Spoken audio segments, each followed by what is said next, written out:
Perkenalkan, nama saya Agung.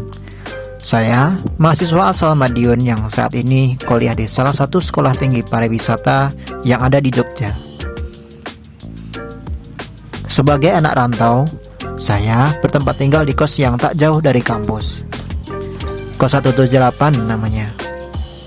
Walaupun terkesan seperti rumah ala pedesaan, tapi banyak sekali hal menarik yang membuat saya betah untuk tinggal lama di sini. Suara binatang ternak di pagi hari, ibu kos yang ramah dan baik hati, interaksi dengan anak-anak di sekitar sini, dan masih banyak lagi. Sebagai mahasiswa tingkat akhir alias semester tua, terkadang banyak sekali waktu luang yang membuat saya gabut bukan kepalang. Kalian bisa lihat keseharian kita, ya gini-gini aja.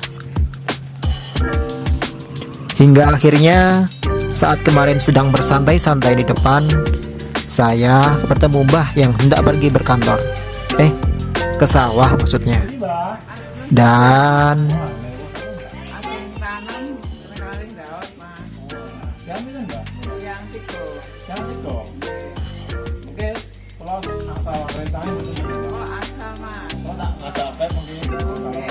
ya, saya memutuskan mengajak si Febri, teman gabut saya, untuk membantu sekaligus belajar daud dan tandur di sawah.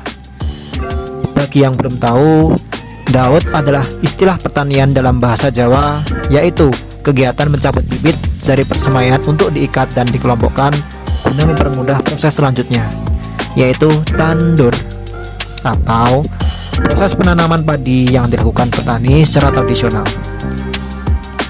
Biasanya tandur ini dikerjakan oleh para ibu-ibu tani dengan berjalan mundur.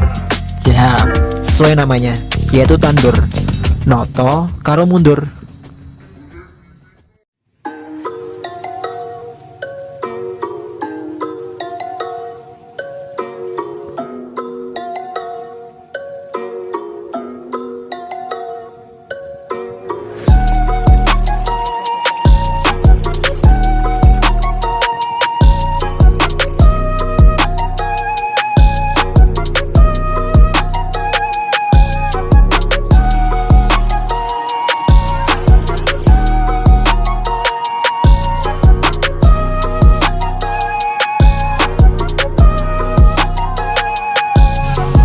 Di masa pandemi seperti ini, cukup berpengaruh besar terhadap kelangsungan bisnis pangan.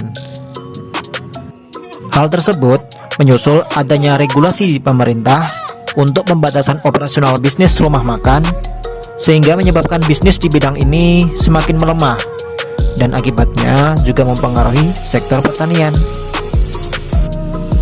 Simbah yang merupakan petani padi cukup merasakan dampak yang terjadi. Salah satunya yaitu susahnya untuk menjual hasil produksi. Dikarenakan banyaknya bansos berupa beras kepada lapisan masyarakat, menjadikan ketimpangan terhadap supply dan demand. Bansos tersebut pada akhirnya membuat pasokan beras di rumah penerima bantuan masih cukup banyak, yang pada akhirnya menurunkan permintaan beras di pasar. Menyikapi hal tersebut, Simbah tidak kehilangan akal. Galengan atau pematang sawah yang ada juga ditanami komoditi sayur dan buah seperti kangkung, kemangi, cabai, kacang-kacangan, serai, hingga pepaya dan pisang.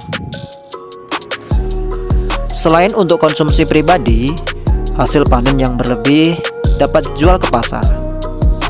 Syukur-syukur dapat menjadi uang tambahan untuk kebutuhan hidup. Dengan masih bertahannya petani-petani di masa pandemi seperti Simbah, harapannya dapat menjadi motivasi bahwa keterbatasan dan halangan bukan menjadi alasan untuk menyerah dengan keadaan.